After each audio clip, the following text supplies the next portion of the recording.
हमारे fundamental duties होते हैं, मौलिक कर्तव्य। उन्हीं मौलिक कर्तव्यों में लिखा हुआ है कि पर्यावरण की रक्षा करनी है और सब पशुओं के प्रति करुणा का भाव रखना है। हम क्यों नहीं कह रहे हैं कि 15 अगस्त के आसपास के 20 दिन हम पर्यावरण को और पशुओं के प्रति करुणा जागृत करने को रखेंगे। संडे हो मंडे, रोज़ खाओ अंडे और चिकन खाओ, उससे सेहत बनेगी। भारत को दुनिया का सबसे बड़ा कत्ल खाना बनाने पर जुटी हुई है। वो इसको कह रहे हैं पिंक रिवॉल्यूशन। जानवर पैदा करो और उनको काटो काटो काटो ताकि भारत दुनिया का सबसे बड़ा मांस निर्यातक देश बन जाए। बाकी जो मौलिक कर्तव्य थे वो कहाँ गए? पर्यावरण का क्या करना है? विकास के नाम पे आप पर्यावरण की महादुर्गति कर रहे हो, उसकी बात कौन करेगा? तो कंपैशन टुवर्ड्स एनिमल हो, चाहे एनवायरमेंटल प्रोटेक्शन हो, ये तो ऐसे ही बस कागज पे रह जाएंगे। हमारे फंडामेंटल ड्यूटीज़ होते हैं, मौलिक कर्तव्य। उन्हीं मौलिक कर्तव्यों में लिखा हुआ है कि भाई राष्ट्रगान और राष्ट्रध्वज का सम्मान किया जाना चाहिए। बिल्कुल सही बात है। और उन्हीं मौलिक कर्तव्यों में ये भी है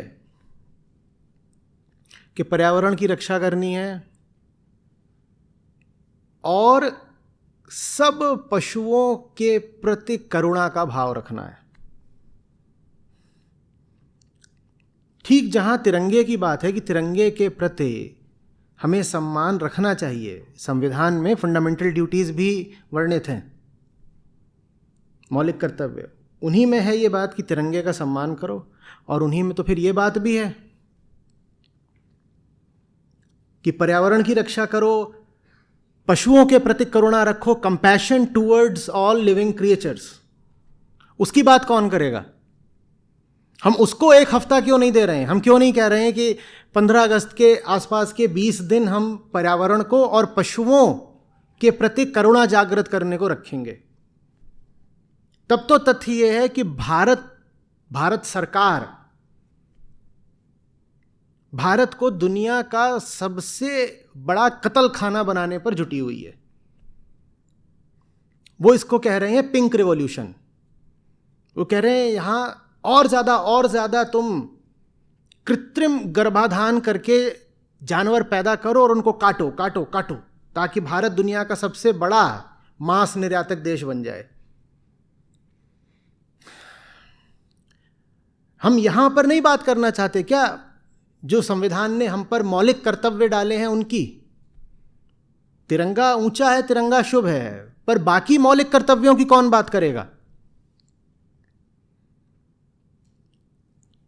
किसी सरकार ने आज तक पशुओं के प्रति करुणा की बात क्यों नहीं करी? तब तो सरकार खुद बताती है संडे हो मंडे, रोज खाओ अंडे और चिकन खाओ, उससे सेहत बनेगी। सरकार खुद संविधान का उल्लंघन कर रही है। संविधान कह रहा है कि ये फंडामेंटल ड्यूटी क्या सिर्फ नागरिक की होती है, सरकार की नहीं होती? संविधान कह रहा है ये फंडामेंटल ड्यूटी है, कंपैशन टुवर्ड्स ऑल एनिमल्स। तो आप स्लॉटर हाउसेस को सब्सिडाइज कैसे कर रहे हो? आप मीट एक्सपोर्ट को प्रमोट कैसे कर रहे हो?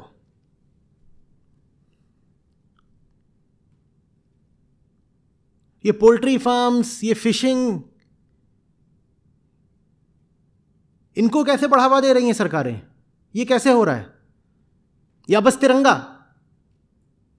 तिरंगे की ही बात करनी है? बाकी जो मौलिक कर्तव्य थे वो कहां गए? पर्यावरण का क्या करना है? विकास के नाम पे आप पर्यावरण की महादुर्गति कर रहे हो, उसकी बात कौन करेगा?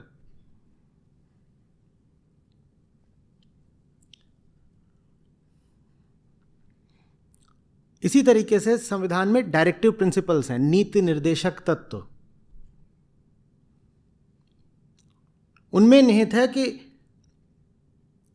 नागरिकों में वैज्ञानिक चेतना का संचार किया जाए,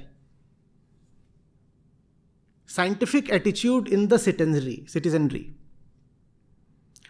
साइंटिफिक एटीट्यूड की जगह यदि सरकार ही ऐसे काम कर रही हो जिससे देश और अंधविश्वास के पतन में गिर रहा हो, तो बोलो इसकी बात कौन करेगा? या 15 अगस्त का मतलब सिर्फ तिरंगे से होता है? 15 अगस्त का मतलब तो देश से होता है ना, और देश के संविधान से होता है। और संविधान ने जो बाकी दायित्व डाले हैं उनकी बात क्या करोगे? या बस तिरंगा? और यदि देश कमजोर हो रहा है तो एक कमजोर देश के ऊपर आप तिरंगा बहुत शान से भी फहरा दो तो अर्थ क्या रह गया उस बात का?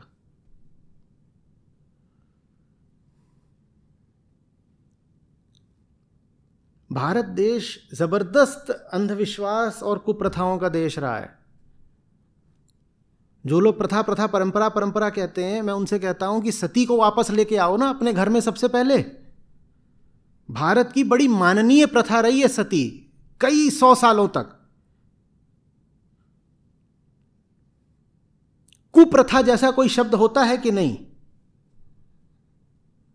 जल्दी बोलो।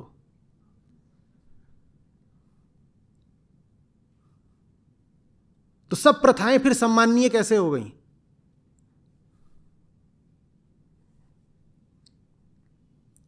आज तो जितनी प्रथाएं हैं उनको ही मान लिया जाता है यही संस्कृति हैं। सब प्रथाएं संस्कृति हैं तो सती को भी वापस लाना चाहिए, फिर तो छुआछूत को भी वापस लाना चाहिए। नहीं,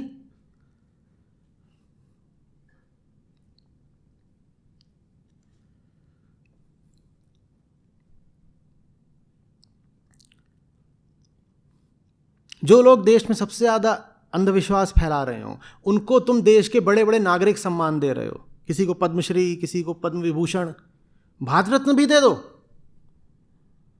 इन्होंने बड़ा महान काम करा है कि देश को और अंधविश्वास के गर्त में धकेल दिया है। भारत रत्न की कमी है, वो भी दो।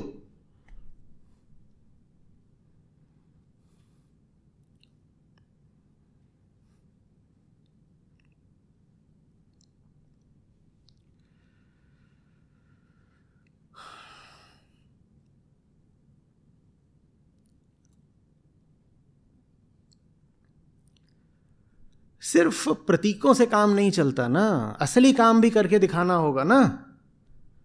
और असली काम कराना जा रहा हो, बल्कि असली काम को और पीछे धकेला जा रहा हो और प्रतीक एक के बाद एक उछाले जा रहे हो, तो क्या फायदा?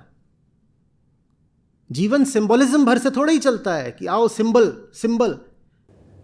Every symbol is a symbol of something. Symbol of what?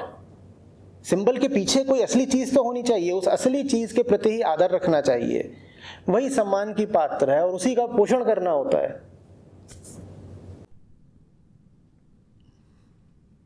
ये तो मैंने कुछ फंडामेंटल ड्यूटीज और कुछ डायरेक्टिव प्रिंसिपल्स की बात करी। आप इनको थोड़ा और पढ़िएगा, आपको और मिलेंगे। और फिर अपने आप से पूछिएगा, क्या वास्तव में हम आजादी का सम्मान करते भी हैं?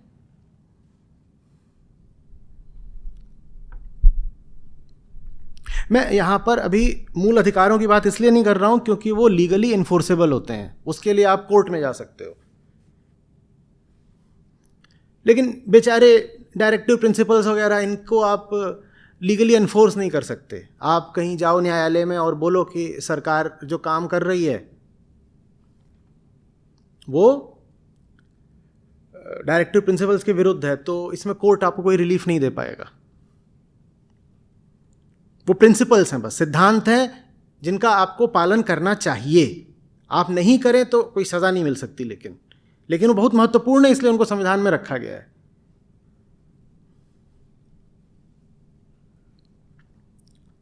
इसी तरीके से कंपैशन टुवर्ड्स एनिमल्स एक फंडामेंटल ड्यूटी है,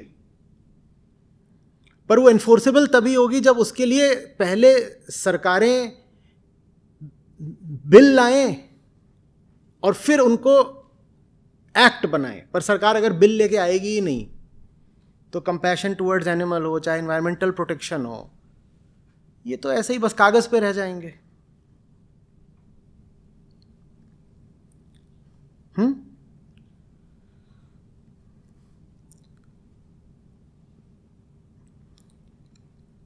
उसी बात को आप और व्यापक करोगे ना, जैसे शिक्षा का सबको अधिकार होना चाहिए। वो शिक्षा माने क्या? संविधान कहता है कि शिक्षा सबको मिलनी चाहिए, बहुत अच्छी बात है। शिक्षा माने क्या लेकिन, और कितनी शिक्षा? आप उस बात को बढ़ाइए ना, तब हम माने कि आज़ादी।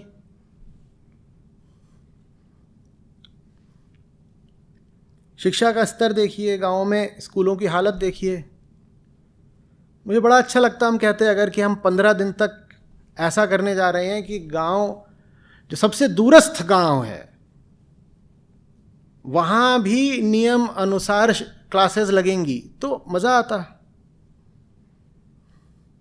पर कहां है शिक्षा?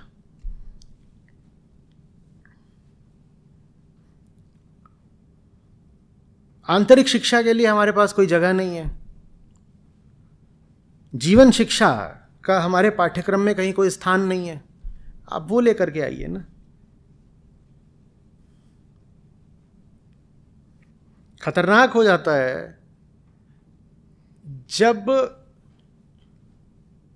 मूल केंद्रीय कोर बात की जगह एक प्रतीक ले लेता है।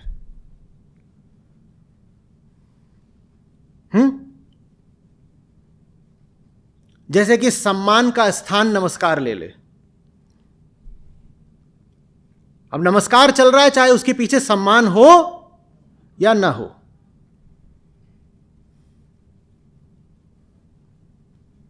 जैसे होता है, जाके पांव छू लिए लोग, पांव छूने में पूरा झुकने भर की भी तकलीफ नहीं करते। सामने वाले की जांघ छू लेंगे और कहेंगे पाए लागू।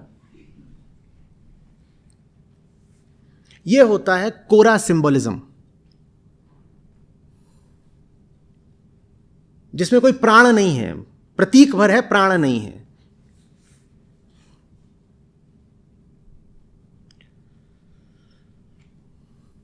ऐसा भारत चाहिए क्या हमको? या हमें एक सशक्त, सुंदर, गहरा, आध्यात्मिक, प्राणवान भारत चाहिए?